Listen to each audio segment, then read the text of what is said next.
कानून व्यवस्था में फेल हो गई सरकार। देखिए प्रदीप जी, मैं दोनों का जवाब दूंगा बारी बारी से। प्रदीप जी का जो शर्म आती है उसका भी जवाब दूंगा, 90% छात्रों का महिलाओं के लिए जो बोला वो भी जवाब दूंगा, और स्वर्णिम जी ने जो एफआईआर दर्ज नहीं करी मैं उसका भी बारी बारी से क्रमबद्ध तरीके से आपको जवाब देता हूं आज।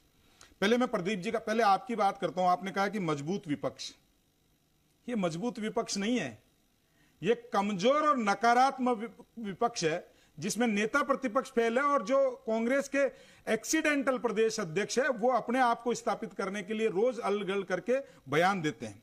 अभी मेरे मित्र प्रदीप चतुर्वेदी जी कह रहे थे कि जो इस तरीके से प्रेम प्रसंग का जो बयान है वो नहीं देना चाहिए था, 90% छात्र वहां करते हैं। मैं दो बयान आपको याद दिलाता हूं सुमित जी। पहला बयान तो राजस्थान के सबसे बड़े लोकतंत्र के मंदिर में शांति धारीवाल जी ने ये खड़े होकर कहा था कि मर्दों का प्रदेश है, यहां बलात्कार होते रहते हैं। वो शायद सही था, इनका किसी तरीके नहीं, ये ठाके मार के हंस रहे थे। दूसरा, इसी कोटा के अंदर एक बच्ची की हत्या हुई थी और पुलिस जांच कर रही थी, उससे पहले पहले शांति धारीवाल जी ने कह दिया था ये तो प्रेम प्रसंग है और ये लड़के के साथ में था, इनका जो है उसकी वजह से आत्महत्या करिए। तो उस दिन सही थे या आज सही थे? दूसरा, इन्होंने कहा शर्म आती है, शिक्षा मंत्री जी के शर्म आती है।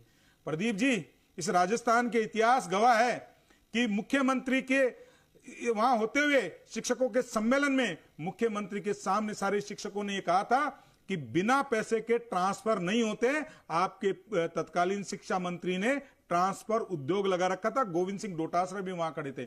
शायद उस दिन से जब बड़ा राजस्थान शर्मसार कभी नहीं हुआ। दूसरा, स्वर्णिम चतुर्वेदी जी ने कहा कि एफआईआर दर्ज नहीं होती है।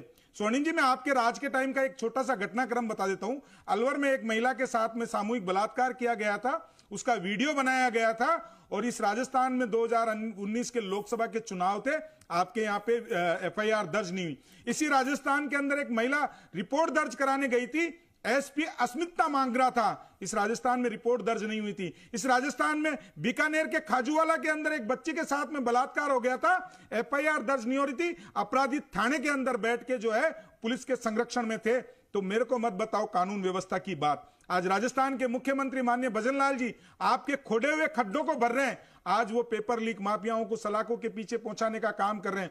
आज राजस्थान के मुख्यमंत्री माननीय भजनलाल शर्मा जी ने युवाओं को हितों में ध्यान में रखते हुए 1 लाख से अधिक नौकरियां दिए, 47,000 नियुक्ति पत्र जारी किए हैं। अब तक हम 13,500 नियुक्ति पत्र देकर राजस्थान के अंदर रिकॉर्ड कायम किया है। अब तक हम 60,000 नियुक्ति पत्र दे चुके हैं और आने वाली 15,000 नियुक्तियां प्रक्रियाधीन है और जो 81,000 पदों के ऊपर होने वाली परीक्षाओं का कैलेंडर जारी करने वाली माननीय भजनलाल शर्मा जी की सरकार है।